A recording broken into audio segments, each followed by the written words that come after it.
everybody. Welcome to the Mark Change Leader Forum. As part of our series of careers in change management, today we have a very interesting guest with us. We have heard project managers, HR leaders, and consultants talking about how they are using change management in their day-to-day projects or their day-to-day activities. Today we have somebody who's from the communication space telling us about change management.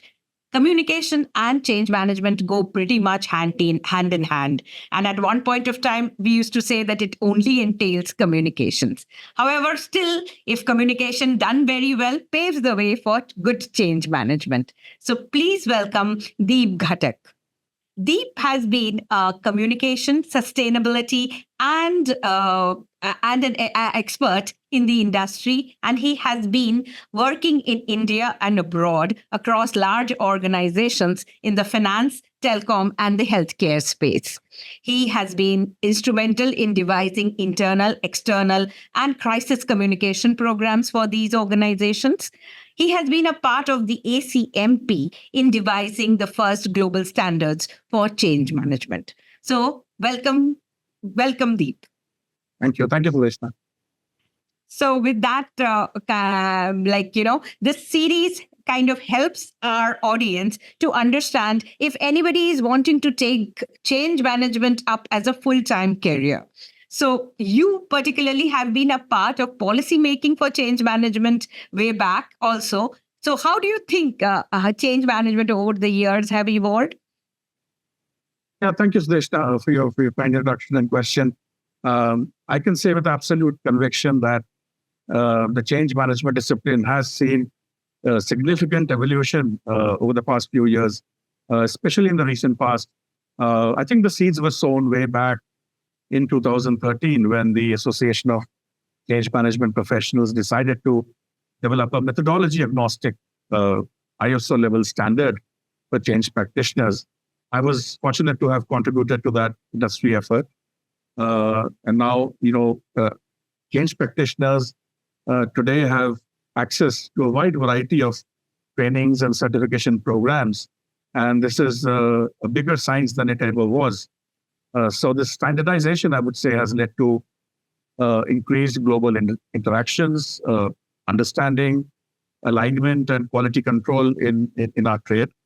It has made possible for multilateral organizations, multinational organizations to have scalable OCM capabilities wherever they are in the world. Great. And currently in the present organization, what kind of change management do you get to see? Yeah, I think in today's world, change is the only constant that we have in the VUCA world. We are going through some of the biggest disruptions in the business environment that we have seen. So change management has earned recognition as being a discipline in itself. And traditional HR was equipped really to support the entire gamut of responsibilities that a change lead would have to execute or the team would have to execute. Therefore, there is both recognition and acknowledgement, and there are efforts to put in place dedicated OCM organizations, officers, whether outsourced or developed through hiring competent individuals. I think this did not necessarily exist about 10 years ago. But increased awareness brings a lot of career opportunities, brings a lot of learning and development opportunities for people wanting to make adjacent shifts into change management. Right. I think from a layman's perspective on change management also, they would also say that communication do go as the thing which is, I would say, because since it is the most visible part of change management. So what do you think is the how they are interrelated since you come from that specialization? Absolutely. So I think there's no way we can successfully realize change without having stakeholders, adopt new thinking and adopt new behaviors. This requires reaching out to them in a way that they are comfortable with and telling them stories that they understand and they feel motivated about and they feel, credible about. So we would need communication support for engaging uh, mobilizing and equipping our stakeholders to deal with various stages of change, so that they also get a feeling of confidence, and are not necessarily fatigued or resistant towards change that's unavoidable, unfortunately. Okay. So how has the other way, as the doing it other way also helped for you, that you are a communication expert, you are a sustainability and a change management expert as well. So as a change, how has change management helped you in the role of a communicator? That's a very good question. I think as a habit, we communicators start out, and this is particularly true for me. In my earlier career years, I used to focus a lot on creativity and catching the eye, so to say. Being creative with words, being creative with visuals, and attracting attention that would make my work stand out. And that's very similar to advertising. But what I've learned over the years is that attractive doesn't necessarily mean appealing or mobilizing. So I've had to learn to be more disciplined and be more objective and strategic in my approach, so that we are able to have that call to action. And change management brought in that accountability, or that requirement to, so to say, to become much more focused in what I was doing as a communicator as well. So it's paid off both ways. So to your fellow, communication specialists as such. So what will be your advice? What are the skills they need to have? Like, as a communication specialist, like you, as you know, like if you've come from the PR world, you've come from the journalism world. So words are something you are good at. So you are already having that skill set. So what other skill sets does the communication specialist need to have to become an expert in change management? I think that we are naturally, good with words or visuals, as I said before. So we understand language and we understand emotions behind language. But what emotion to play out to whom at what period of time, and how to reach out to people without really sounding very dramatic, or you have situations where you need to be clear and consistent. And you need to be empathetic, and you do realize that you don't have an opportunity to take everybody along on the path of change. So how do you make that balance between being empathetic and at the same time, making certain things very clear, that the change is confronting us, and then we have to deal with it and we have to accept it. So a communicator has to understand the strategic aspect of communications. Communications is for people, for different stakeholders, and it all come in different shapes and sizes. So one size doesn't fit all, and therefore to develop that kind of segmented, targeted messaging and the storyline for each stakeholder, I think that's very, very scientific. True. So one has to invest in a lot of training. One has to invest in a lot of reading. Spending time with colleagues from other departments that one has to work with. So a communicator must sit with HR BPs, for example, or the tech implementation experts to understand how is it that these personas, the end users, would be affected. Design thinking, lateral thinking, employ all of these tactics as you develop your communication. So it allows you to develop yourself as a more holistic communications professional. I think that's you explained it so well that, like as communication experts, it's like the broad brushing is what you are usually good at. But here in the time of change, you have to kind of bring it to the people, and it won't, that one size won't fit all. So making it customized and personalized, as we say. And absolutely. And now is the world where every communication is so personalized, and that expectation of that it is for me has also gone up so much. So in this age of disruption, I think the World Economic Forum acknowledged disinformation as one of the top 10 global risks.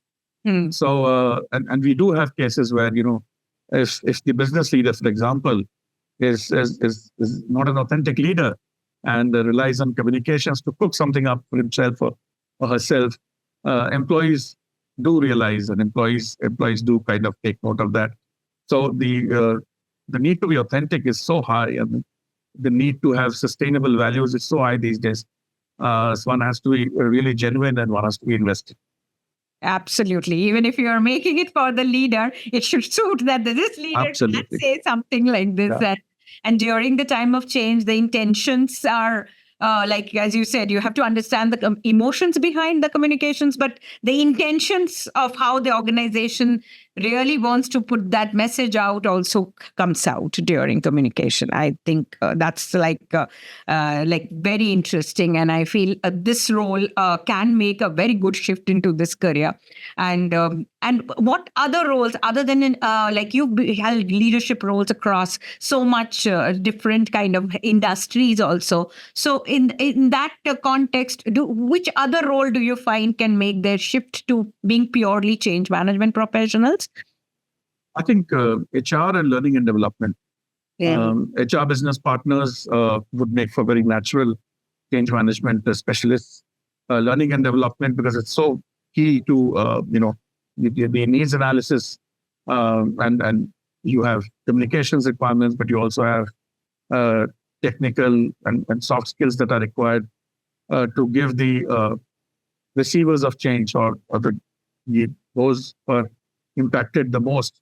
They need that capacity, they need that capability and the confidence to be able to adjust to the new normal. And therefore, learning and development is very key.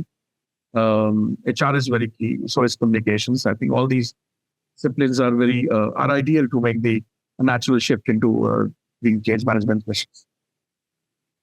Yeah, that's kind of, because again, like what you were saying, like we have seen professionals talking about this, that knowing the organization is the key for change management.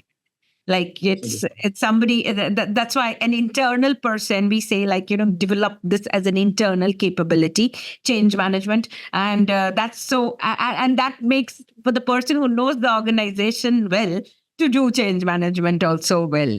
And that the roles which you are talking are people who are in a role in a natural capacity to know the organization a little better, maybe. Absolutely. I think it's ideal to have a in-house capability, of course, nurtured over a period of time with external help that surely is available. But understanding of the organization, knowing the social influencers within the organization, and the pockets of resistance and the different heterogeneous groups playing out across multiple cultures and geographies, that's a key advantage that only internal resources bring with them. Surely. Great. How do you think sustainability, meaning sustainability and change management, go hand in hand, if you can? Sure, absolutely.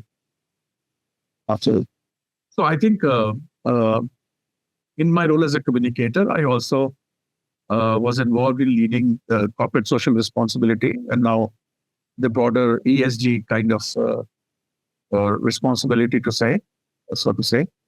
It occurred to me that most of the change necessitated in today's world is going to be around the core themes of the UNDP sustainability goals. So whether it's executing to make your business more efficient, or whether it is to make sure that your business has a positive impact on people and planet, and of course profitability, you have to go back to the UNDP sustainability goals. You have to understand sustainability frameworks, and you have to understand business success in the new context, and not in the traditional old context where profit was king. So for a change manager to understand the larger change business dynamics, and then to look for the right organizational change mechanisms, and understand what are the goals to chase in the new normal. I think made a lot of sense to me, which is why I have invested in learning about ESG, about UNDP sustainability, carbon trading, zero net emissions, and all of that. Whether or not I'm leading ESG or reporting about ESG, but it helps in becoming a part of that overall corporate strategy team and corporate affairs team. If you're a change specialist, to understand sustainability, which is absolutely key to this one. Absolutely. I think that is kind of very helpful, because what you are saying is like, as digitalization, we need to know what is AI. We need to know what is AI tools today. And it is slowly becoming like you'll do everything to be sustainable. So I think the large changes are coming from that area. I mean, I was surprised when I saw that diversity and inclusion is actually under And sustainability. coming under sustainability. Because Oh, normally people look at twice, what that doubt, right? Saying, okay, why is this coming under? But if you see, I think it is very, very ideal to bring this, because then that long lasting, if you really are diverse, you would kind of be there for a long term, I guess. They have Yeah, made it so comprehensive. made Whole sense. sustainability area has been made so comprehensive that so that anybody can measure what a company is doing or not doing. They put everything under the sustainability umbrella. So business change has to happen in that context. So it was good to read up and equip myself on with that knowledge. So I think why don't you kind of end the thing as some tips you can leave behind for for whoever wants to make, maybe like from being a communication specialist or any other groups who would like to make a shift as willing, because we are seeing the trend of full-time change management professionals. It is kind of 6 years back also, when we started doing change management in India, we did not see professionals who were full-time into it, but now we are seeing that trend. So what would be your tips for people who would kind of make that shift? No, absolutely. I think I remember way back in 2008, I had change management as a formal title in my job, which was very rare, even until 6 years ago. But this is the new normal. Change is the new normal, and we need qualified, trained resources who are experienced and understand the nuanced discipline of change management. Whether it's communicators like me or people from HR, L&D, even finance, even tech implementation. I think there's an opportunity to broaden your horizons, take up the wide variety of learnings available, the certifications available out there. I think everything is pure. Uh, you know, there's a lot of standardization that is coming, and there's a lot of knowledge sharing that happens. There are many forums at the intercontinental level, global level, that are and help is available from coaches. Resources are available. AI has enabled a lot of tools and toolkits to be ready within minutes. So the drudgery behind a lot of change management activities has reduced considerably, freeing up time to focus on the real strategic parts, including making sure that the sponsors are fully, they're on the ball, and they uh, and the adapters, the early adapters, are rewarded well enough.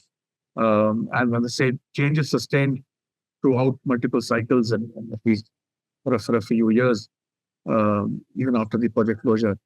So I think it's a very good opportunity. One has to be focused, has to be invest a lot in both learning and as well as just observing other people and collaborating. This is not a isolated. This is not a one man or individual discipline. One has to play in a team and with several others. So it requires a lot of collaboration. That's going to be key as well.